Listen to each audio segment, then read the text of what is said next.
qual é o grande problema quando a gente vai analisar esses livros americanos sobre o mundo digital? E esse livrinho aqui não foge da regra. Existem duas torres do conhecimento. A galera pega a torre 1 e tem que pegar a torre 2.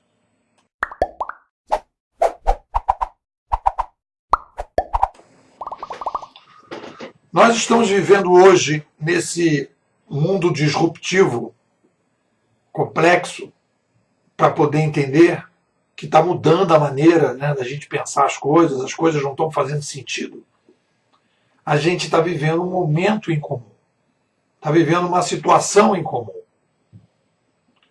Então, quando você tem organizações tradicionais que têm toda uma estrutura que não batem com o novo modelo, você precisa de uma sofisticação do pensamento para dizer o que está acontecendo, uma radiografia, um diagnóstico, e o que tem que se fazer para sair de A para B, que é a tal da transformação digital. Transformação, mudar a formação para um outro ambiente. Quando é que os americanos acertam? E acertam em cheio e vão embora? Quando a galera sai do zero. O cara parte de um Uber, o cara parte para um Airbnb, o cara parte para um aplicativo que vai fazer tudo diferente. Porque aí o cara não precisa pensar em nada. Ele vai lá, o que é Uber? Como é que funciona esse troço? Faz uma reengenharia, pô, bora.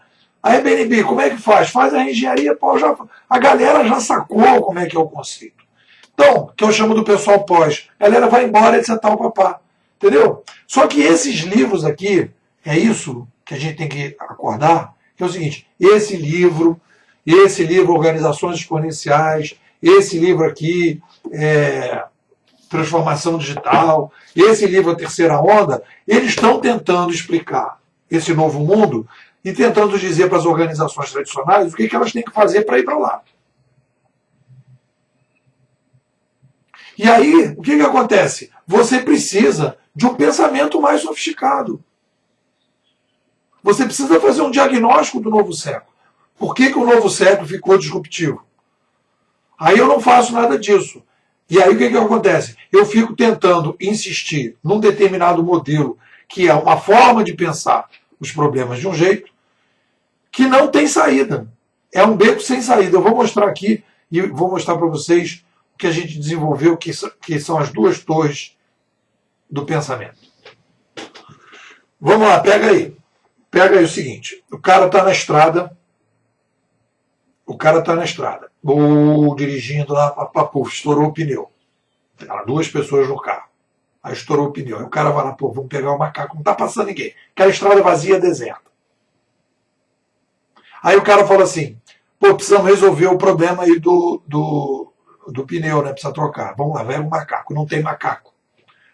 Aí fica lá tentando levantar o carro, não consegue. Aí o cidadão fica lá, senta numa árvore e começa a pensar como é que ele vai resolver o problema. Porque ele percebe que não vai sendo na força que ele vai resolver. Aí ele fica pensando naquela situação. Então, e o outro lá fica tentando levantar na base da força. Então, existem aí, nessa situação, dois caminhos. O caminho da tentativa e erro e o caminho da reflexão sobre aquele problema que precisa ser resolvido. Né?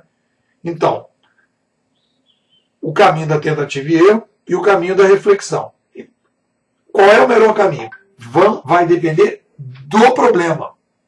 Se tivesse um macaco meio barro, meio tijolo, ainda ia se tentar. Mas o cara falou, não vou conseguir, nem eu nem você, levantar esse carro. A gente tem que botar a cabeça para funcionar. Então, quando a gente tem um problema que é um problema comum, a gente tem um método que os pensadores que já têm séculos,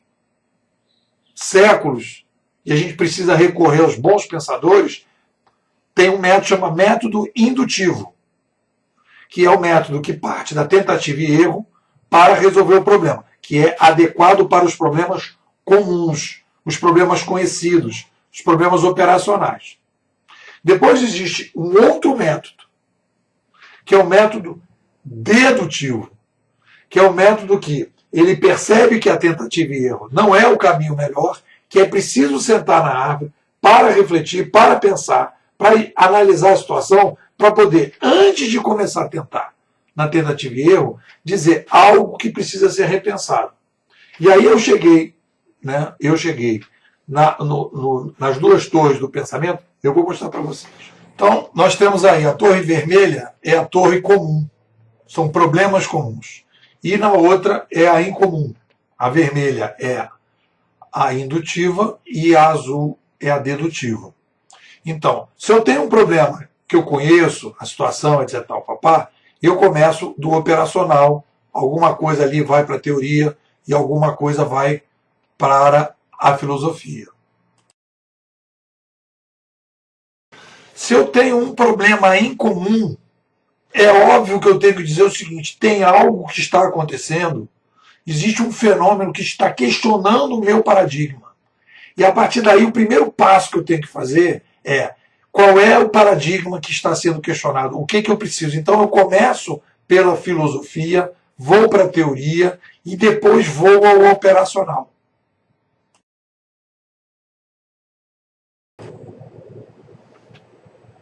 Eu já estou nessa brincadeira de transformação digital, estudando isso, há mais de 13 anos. Eu comecei exatamente do ponto que esse pessoal começou. E eu não consegui entender, porque você vai para uma organização tradicional, e aí que é o problema, quando a gente olha para o Uber não é uma continuidade. Eu escrevi isso no meu livrinho Administração 3.0. A organização tradicional, ela tem um DNA de tomate. O Uber tem um DNA de kiwi. Não adianta você plantar tomate que não vai nascer kiwi. Então, você vai indo para a história e indo para a filosofia. Através do método dedutivo, você vai conseguir enxergar o que eu chamo de bug do milênio. Que o McLuhan consegue pegar e dizer: olha, galera, nós somos uma tecnoespécie, mudou a mídia, mudou a sociedade. E a partir daí eu começo a ver que, quando chega uma nova mídia, eu mudo a linguagem e mudo o modelo de administração. E aí eu tenho dois modelos de administração incompatíveis. E aí a coisa fica clara. E aí eu vou trabalhar nas organizações tradicionais e dizer: olha, para você poder migrar para o outro lado, você tem que criar uma área separada. Porque são modelos incompatíveis. Eu consigo chegar com a teoria. Ah, depois essa é a melhor teoria do mundo? Não. É uma teoria. É a primeira teoria. Porque uma teoria se baseia da seguinte forma: eu preciso ter uma justificativa para o fato. Se eu não consigo mostrar a causa, eu não consigo chegar na consequência. E aí o que acontece? Aí no livro Plataforma, que ele tem algumas boas sacadas, não resta dúvida, é mais um livro indutivo que está no mercado, tentando resolver o problema da compreensão do mundo digital através da Torre 1, como se fosse um problema comum. Aí eu começo a pegar uma série de paradigmas existentes e vou tentando encaixar numa coisa sem questionar o paradigma central, filosófico. O ser humano muda radicalmente ou disruptivamente quando chega uma determinada tecnologia, que é a mídia. McLuhan. Aí ele começa a comparar, como eu já disse no outro vídeo, mudanças de tecnologia na área do aço com a chegada das novas mídias. E ele não destaca a nova mídia com a relevância que ela merece. O que acontece? Você vai pegar lá no livro e ele vai dizer que existem plataformas antigas e plataformas novas, e ele vai dizer que as organizações tradicionais já são uma plataforma, que estão indo para uma nova plataforma, que estão indo para um novo modelo de plataforma, e que tudo é uma continuidade. Basta colocar as tecnologias e a gente está entrando em continuidade. É uma crise, é a crise que, e isso tem explicação na filosofia, do mundo que é contínuo. Quando o nosso amigo Thomas Kuhn disse que a sociedade funciona através de paradigmas e que os paradigmas são criados num determinado momento. Chega a uma determinada situação que tem uma anomalia e você vai para o mundo paradigma, e ele vai dizer, o pensamento humano é formado por bolhas de pensamento. E chega um determinado momento que aquela bolha de pensamento não é suficiente para entender o que está acontecendo. Aí você vai ver isso nas ciências, nas ciências da natureza com o Darwin, você vai ver isso na física com o Newton, depois com o Einstein, você vai ver já na área das ciências sociais do ser humano, você vai ver isso com o Freud, quando ele diz que existe o inconsciente, ou ele sugere que existe o inconsciente. Então, naquele momento, há uma ruptura. Então, que as pessoas vão falar assim, pô, a partir daqui eu tenho uma nova possibilidade de enxergar as coisas. E quando o McLuhan diz que a gente é uma tecnoespécie e que mudou a mídia, mudou a sociedade, ele tem um paradigma que é igual a esses outros pensadores gigantes, esses pensadores gigantes.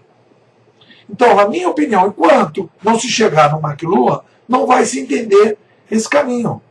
E aí o que acontece? O paradigma, diz o Kuhn, quando você tem um determinado paradigma, todo mundo tem que morrer, porque eles não conseguem sair daquele paradigma que está dentro da estrutura do ser humano e não consegue largar. E aí as pessoas ficam tentando gambiarra em cima de gambiarra, gambiarra em cima de gambiarra, para tentar caminhar nessa direção. Aí você vai dizer, mas os caras não conseguem criar novas empresas a partir dessa literatura? Com certeza. Os americanos não estão aí desenvolvendo uma série de coisas super interessantes? Com certeza estão. Qual é o problema? O problema é o pepino da galera trans, que está com a organização tradicional. O que essa galera faz?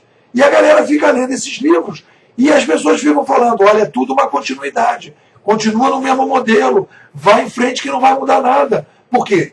As pessoas estão vendo o mundo como um mundo contínuo. Vem o pensamento, o conhecimento humano como um conhecimento contínuo. Não conheceram Thomas Kuhn, que diz, há uma anomalia na situação atual. Há uma anomalia. Há uma situação que é contra o paradigma. Nós não imaginamos, nós não prognosticamos, nós não imaginamos que a chegada de uma nova mídia criaria esse banzé todo. Então, nesse momento, veio Thomas Kuhn e diz, olha, nós estamos vivendo uma crise paradigmática, existe uma anomalia no mercado e que a gente só vai conseguir entender essa anomalia quando a gente tiver uma nova teoria mais sofisticada do que a gente tem. Aí entra o McLuhan. O século XXI só vai, na minha opinião, ser compreendido com o McLuhan. O que vai acabar acontecendo é que alguém nos Estados Unidos, em algum lugar, vai escrever alguma coisa parecida com o McLuhan e não vai dizer que foi o McLuhan que escreveu. Tudo bem. Tudo certo, não tem problema. Mas desde que a gente comece a dizer uma mídia é uma mídia tem um impacto na sociedade que vai embora. Aquele Rifkin, por exemplo, naquele livro A Terceira Revolução Industrial, ele fala isso, que mudanças de comunicação geram revoluções industriais. Então ele já vai colocando a mídia como uma tecnologia diferenciada e ele vai dizendo que a chegada de uma nova mídia provoca uma revolução industrial. Então ele já está mais perto. E aí esse livrinho, para uma organização tradicional, cria a ilusão da continuidade. Não permite que o cara vá criar a sua startup. E quando o pessoal aqui no Brasil cria startup, cria uma aceleradora, começa a funcionar e aí traz tudo de volta para dentro.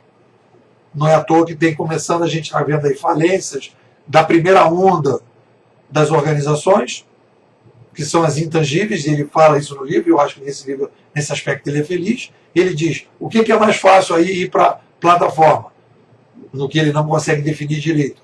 É o que é intangível. Aí você vai pegar tudo que é intangível, tudo que está já está digitalizado, aí você joga para o modelo da plataforma, que é o da curadoria. E o que é ainda tangível vai demorar mais tempo. Ou o que tem mais regulação vai demorar mais tempo. Aí você vai ter o minério, o petróleo, toda essa coisa de estrutura, de coisas duras. E essa galera então vai falar, então tudo bem e tal, vamos então só digitalizar e vamos ficar aqui e tal. Só que vai começar um processo de digitalização desses serviços todos, você vai transferir a energia para o digital, você vai transferir, como já está acontecendo com as impressoras 3D, você vai começar a digitalizar as coisas e você então começa o processo de descentralização. Então, o livrinho plataforma, ele repete o mesmo erro de todos os livros. E a gente vai, lê e tal, tenta ver, etc. Tal. Volto a dizer, quer pegar essa literatura toda, quer criar uma startup, não vai ter problema, que você vai descartar tudo que ele vai falar de empresa tradicional, você quer matar as empresas tradicionais, tudo bem. Agora, o que vai acontecer com a empresa tradicional, com a galera, o estrategista, que vai pegar esse livrinho aqui para botar em prática na empresa dele? Vai ajudar? Vai ajudar? Vai resolver o problema? Acho que não.